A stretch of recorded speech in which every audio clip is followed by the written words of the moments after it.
Okay, quick assembly of a coilover shock of a 914. First step, we're going to take the Bilstein shock, which we've removed from the car, and pop the circ clip off with your circ clip pliers. A little tricky here once in a while. Once we get the clip started, a lot of times you can kind of pop it over the lip of the edge and slide it down. We're going to slide it down to the third notch down for these coilovers in particular. Coilovers here that the kit was purchased, or the components were purchased from A1 Racing Products in Pennsylvania. I think it's shop.a1racing.com. But this is a 7-inch threaded collar. I'm going to slide this down. There's actually two parts to the collar you may or may not be able to see. There's a ridge in the bottom here. I'll try to publish what the dimensions are. And then on the top there's also a supporting portion inside that threaded collar. But simply take the Bilstein shock, slide it over the top, and it's going to slide down nice and tight.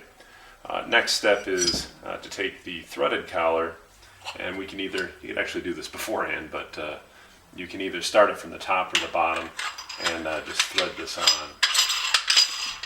These collars in particular I've actually cut down about 50 thousandths to be able to accommodate the Hypercoil helper springs.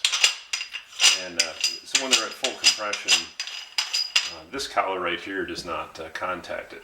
So you slide that collar down on there, take the Hypercoil helper spring collar, slide that on, take this is a Bicknell Racing product, again I'll publish the part numbers, it's a BRP something. We'll slide this down. I've also taken a lot of this collar off here as well, again to clearance to make sure the spring gets full compression, there's no interference. We'll slide that down on and take the Hypercoil spring. This is a 10-inch spring here and 2.5-inch diameter, 200 pound that I'm using. Slide that down on top of the Bicknell collar, and then we can bring the top hat on top of that. Once we get that whole assembly in there, this is actually a little bit larger than the diameter of the shaft.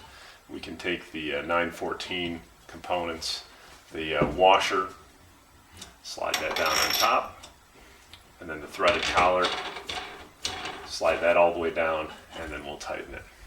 So there you go. Pretty easy assembly of a coilover shock assembly.